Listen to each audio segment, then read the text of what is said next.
Tu bloques son numéro, mais 2 jours plus tard, tu te surprends en train de vérifier s'il t'a écrit. Tu sais très bien que cette relation te détruit, mais rien qu'à l'idée de couper les ponts, tu te sens comme coupable, comme si c'était toi la méchante, comme si tu avais commis un crime irréparable. Et du coup, tu te sens mal, tu ne te sens pas en paix. Écoute, ce sentiment, c'est tout un petit peu normal. Mais je veux que tu saches que le pervers narcissique, le manipulateur, ne t'appartient pas. Aujourd'hui, je vais donc t'expliquer pourquoi et comment te libérer d'un pervers narcissique pour de bon.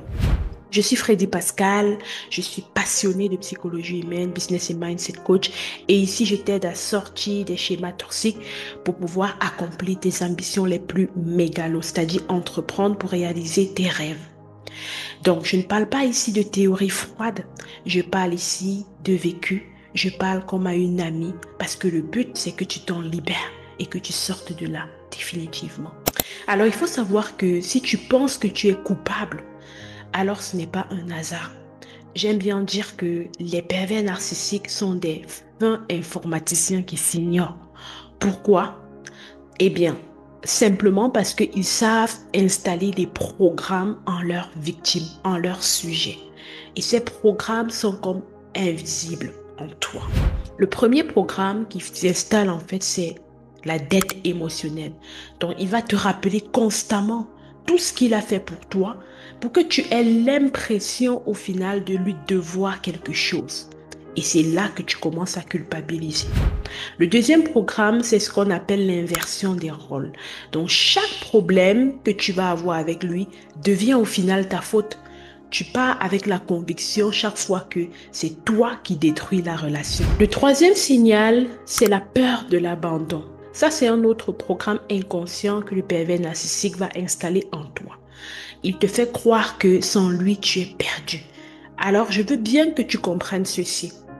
Toutes les émotions que tu vas ressentir suite à ça, ce ne sont pas toi. Ces émotions n'ont rien à voir avec toi.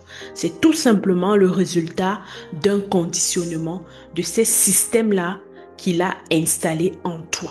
Voici donc les 4 étapes pour couper le contact avec lui sans culpabiliser parce que je sais que beaucoup culpabilisent, beaucoup se prennent pour des méchantes au final et c'est ça même qui les détruit. Parce que j'aime bien dire que ce qui te détruit n'est jamais à l'extérieur de toi, mais c'est à l'intérieur de toi. Et le pervers narcissique l'a compris, c'est pourquoi il t'a installé ces programmes-là. Alors la première des choses, c'est de te rappeler ceci, c'est que la reconnaissance ne veut pas dire l'obéissance. Il faut décider que tu ne lui dois plus rien. Et c'est ici qu'il faut couper les ponts. Ça commence vraiment par cette décision-là. Parce que tu peux être reconnaissant pour un moment passé, pour des bons moments passés ensemble. Tu peux être reconnaissant pour ce que la personne a fait pour toi, mais choisis quand même de fermer la porte pour ton bien intérieur. C'est pourquoi beaucoup ont du mal, par exemple, à quitter un proche qui est pervers narcissique, simplement parce qu'on leur a inculqué depuis l'enfance, voilà, cette obligation morale-là d'être reconnaissant à vie. Or, moi j'aime bien dire, Dieu lui-même qui allait jusqu'à tuer son fils pour nous, ne nous oblige jamais à marcher comme il veut. Il nous propose et il nous donne vraiment le libre choix d'accepter justement ce sacrifice ou pas. D'accord? Et ça, sans dette morale. Donc, il est hors de question que tu restes attaché à quelqu'un simplement par reconnaissance pour tout ce qu'il a fait pour toi. OK? La deuxième étape, vraiment, c'est de préparer un plan concret pour s'en aller. Alors, très vite, vous allez entendre des personnes qui veulent quitter, qui veulent couper le contact, mais qui n'osent pas. Parce que couper le contact, en effet, ce n'est pas juste bloquer un numéro. Couper le contact, c'est ça, s'en séparer, vraiment. Pour cela, efface ces messages, tous ces messages, retire-le de tes réseaux. Informe aussi uniquement tes proches, des personnes de confiance qui peuvent te soutenir. Parce que plus l'accès est difficile à toi, moins tu es tenté de retourner justement dans cette relation-là. Car très souvent, il va passer par des proches pour revenir. Il va passer par des connaissances à toi qui peuvent toucher tes émotions, peuvent te parler et toucher ta zone sensible pour pouvoir revenir. La troisième étape ici, c'est vraiment d'accepter la vague émotionnelle.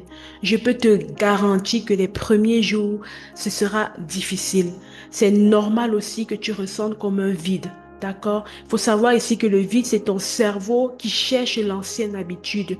Donc c'est pourquoi il faut pleurer si tu le veux. Mais je veux que tu retiennes que la douleur que tu ressens ne veut pas dire que tu as pris une mauvaise décision. C'est juste ton corps qui est comme, voilà, en train de s'adapter. Et ça va aller. Ça n'a jamais tué quelqu'un et encore moins toi. D'accord? La quatrième étape ici, c'est de remplir l'espace. Parce que couper, c'est libérer de la place. Lorsque tu coupes une relation, tu libères, tu fais de la place, tu fais du vide. Et lorsque tu fais du vide, il faut toujours le remplir. Sinon, quelqu'un d'autre viendra remplir ce vide, comme j'aime bien toujours dire. Le vide ne reste jamais vide. Et si quelqu'un d'autre vient remplir ce vide-là, il va installer ses propres programmes à ton détriment. Alors remplis le lit vide, remplis la place libérée, par exemple avec des activités qui nourrissent ton estime de soi. Fais du sport, commence à travailler sur tes projets les plus mégalos. Si tu veux lancer un business, lance. Voilà, crée des amitiés saines. Car il faut savoir que plus ton quotidien est rempli des choses qui t'élèvent, moins tu as envie de retourner justement dans ton ancienne situation, dans ton ancienne relation qui te détruisait. D'accord? Donc, il faut savoir donc au final, couper le contact avec un pervers narcissique, ce n'est pas cruel du tout. C'est te choisir toi. C'est décider que toi désormais tu reprends le leadership sur ta vie.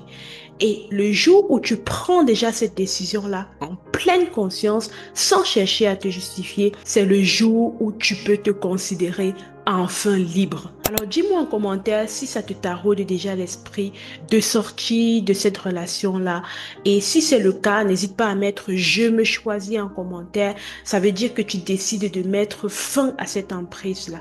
Abonne-toi parce que dans la prochaine vidéo, je vais te montrer quelles sont les phrases exactes que tu peux utiliser pour mettre fin à cette relation toxique en moins de 10 secondes. Rendez-vous au prochain numéro.